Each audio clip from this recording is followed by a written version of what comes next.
ನಮಸ್ಕಾರ ಫ್ರೆಂಡ್ಸ್. ನಮ್ಮ crypto master class zero to hero ಸರಣಿಯ 4ನೇ ವಿಡಿಯೋಗೆ ನಿಮ್ಗೆಲ್ರಿಗೂ ಪ್ರೀತಿಯ ಸ್ವಾಗತ. ವಿಷಯಕ್ಕೆ ಬರೋ ಮೊದಲು ಒಂದು ಇಂಪಾರ್ಟೆಂಟ್ ಮತ್ತು ಕೆಳಗಡೆ ಡಿಸ್ಕ್ರಿಪ್ಷನ್ ನಲ್ಲಿ ನಮ್ಮ master class play list link ಇದೆ. ಅದರಲ್ಲಿ ನೀವು ಹಂತ ಹಂತವಾಗಿ ವಿಡಿಯೋಗಳನ್ನ ಲೈನ್ ಪ್ರಕಾರ ನೋಡಿದ್ರೆ ಮಾತ್ರ ನಿಮ್ಗೆ ಸರಿಯಾಗಿ ಕ್ರಿಪ್ಟೋ ಬಗ್ಗೆ, ಬ್ಲಾಕ್ ಚೈನ್ ಬಗ್ಗೆ ಅರ್ಥವಾಗುತ್ತೆ. ನೀವು ಹಿಂದಿನ ವಿಡಿಯೋ ಮಿಸ್ ಮಾಡಿದ್ರೆ ಇವತ್ತು ನಾನು ಹೇಳುವಂತ ವಿಷಯಗಳು ಖಂಡಿತವಾಗಿಯೂ ಕನ್ಫ್ಯೂಸ್ ಉಂಟು ಮಾಡುತ್ತೆ.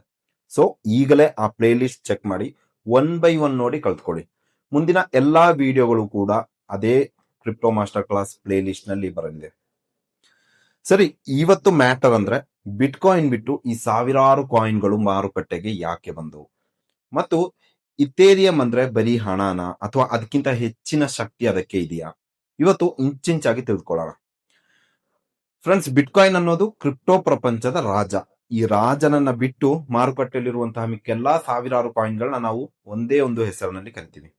ಅದೇ ಆಲ್ಟರ್ನೇಟಿವ್ ಕಾಯಿನ್ಸ್ ಅಥವಾ ಆಲ್ಟ್ ಕಾಯಿನ್ಸ್. ನೀವು ಕೇಳ್ಬೋದು, ಬಿಟ್ ಕಾಯಿನ್ ಒಂದಿದ್ರೆ ಸಾಲದ, ಈ ಸಾವಿರಾರು ಕಾಯಿನ್ಗಳು ಯಾಕೆ ಬೇಕು ಅಂತ. ಇದನ್ನೊಂದು ಉತ್ತಮ ಉದಾಹರಣೆ ಮೂಲಕ ಅರ್ಥ ಮಾಡ್ಕೊಳ್ಳೋಣ. ನಮ್ಮ ಮನೆಯಲ್ಲಿ ಒಂದು ಸುತ್ತಿಗಿರುತ್ತೆ ಅಂತ ಅನ್ಕೊಳ್ಳಿ. ಅದರಿಂದ ಮೊಳೆ ಹೊಡಿಬಹುದು, ಆದ್ರೆ ಅದೇ ಸುತ್ತಿಗೆಯಿಂದ ಮರ ಕತ್ತರಿಸೋದಿಕ್ಕೆ ಆಗಲ್ಲ ಅಲ್ವಾ. ಅದಕ್ಕೆ ನಮ್ಗೆ ಗರ್ಗಸ ಬೇಕಾಗುತ್ತೆ. ಹಾಗೆ ಬಿಟ್ ಕಾಯಿನ್ ನಲ್ಲಿ ಹಣವನ್ನ ಸೇವ್ ಮಾಡೋಕೆ ಮತ್ತೆ ಟ್ರಾನ್ಸಾಕ್ಷನ್ ಅಥವಾ ಟ್ರಾನ್ಸ್ಫರ್ ಮಾಡೋದಕ್ಕೆ ಒಂದು ಒಳ್ಳೆ ದಾರಿನೇ. ಆದ್ರೆ ಇಂಟರ್ನೆಟ್ ಲೋಕದ ಬೇರೆ ಬೇರೆ ಕೆಲಸಗಳನ್ನ ಮಾಡೋಕೆ ಕೇವಲ ಬಿಟ್ಕಾಯಿನ್ ತಂತ್ರಜ್ಞಾನ ಮಾತ್ರ ಸಾಕಾಗಲ್ಲ. ಅದಕ್ಕಾಗಿ ಒಂದೊಂದು ಕೆಲಸಕ್ಕೂ ಒಂದೊಂದು ಹೊಸ ಆಲ್ಟ್ ಕಾಯಿನ್ ಅಥವಾ ಆಲ್ಟರ್ನೇಟಿವ್ ಕಾಯಿನ್ಗಳು ಹುಟ್ಟಿಕೊಂಡವು.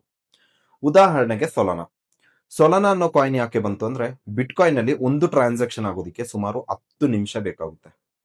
ಆದ್ರೆ ಸೊಲನಾದಲ್ಲಿ ಕೇವಲ ಒಂದೇ ಒಂದು ಸೆಕೆಂಡ್ ನಲ್ಲಿ ಸಾವಿರಾರು ಟ್ರಾನ್ಸಾಕ್ಷನ್ಗಳು ಪಟಾಪಟ್ ಅಂತ ಮುಗ್ದೋಗುತ್ತೆ.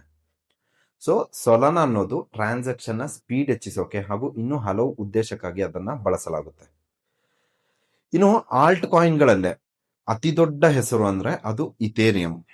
ಬಹಳ ಜನ ಹೇಳೋದನ್ನ ನೀವು ಕೇಳಿರ್ತೀರ, ಇಥೇರಿಯಂ ಪ್ರಾಜೆಕ್ಟ್ ನ ಮೂಲಕ ಆಪ್ ಗಳನ್ನ ತಯಾರಿಸಬಹುದು ಅಂತ. ಇದು ನಮ್ಮ ಫೋನ್ ನಲ್ಲಿರುವಂತಹ ಆಂಡ್ರಾಯ್ಡ್ ಅಥವಾ iOS ಆಪ್ ಗಳ ತರ ಅಂತ ಅನ್ಕೋಬಿಡಿ.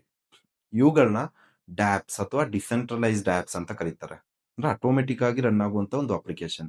ಇದನ್ನ ಒಂದು ಜಮೀನು ವ್ಯವಹಾರದ ಉದಾಹರಣೆ ಮೂಲಕ ನಾವು ಸರಳವಾಗಿ ತಿಳಿದುಕೊಳ್ಳೋಣ.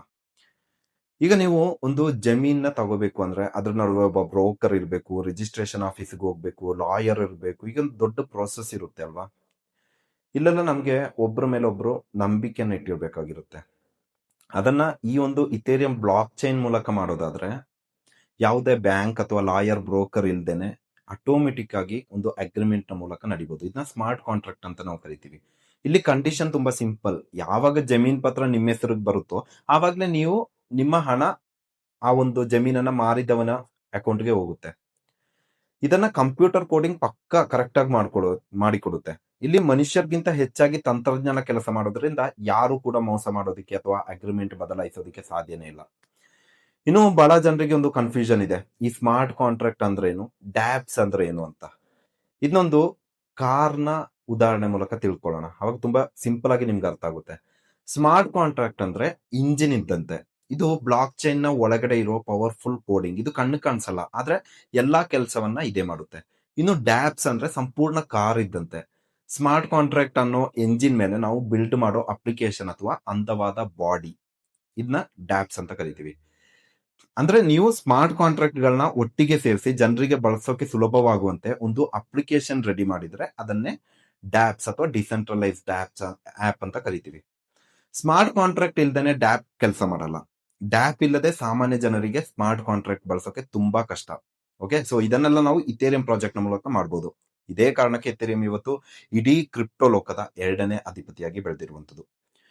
ಇನ್ನೊಂದು ವಿಷಯ ನಿಮ್ಗೆ ತಿಳಿದಿರಲಿ, ನಮ್ಮ ಕರ್ನಾಟಕದಲ್ಲಿ ಸಹ ಲ್ಯಾಂಡ್ ರೆಕಾರ್ಡ್ಸ್ ಗಳ ರಿಜಿಸ್ಟ್ರೇಷನ್ ನಲ್ಲಿ 2021ರಿಂದಲೇ ಬ್ಲಾಕ್ ಚೈನ್ ಟೆಕ್ನಾಲಜಿಯನ್ನ ಬಳಸಲಾಗ್ತಾ ಇದೆ. ಹೀಗೆ ಹಲವು ರೀತಿಯಾದಂತಹ ಹಲವು ಪ್ರಾಜೆಕ್ಟ್ ಗಳನ್ನ ಒಳಗೊಂಡಂತಹ ಆಲ್ಟ್ ಕಾಯಿನ್ಗಳು ಇಂದು ಮಾರುಕಟ್ಟೆಯಲ್ಲಿವೆ.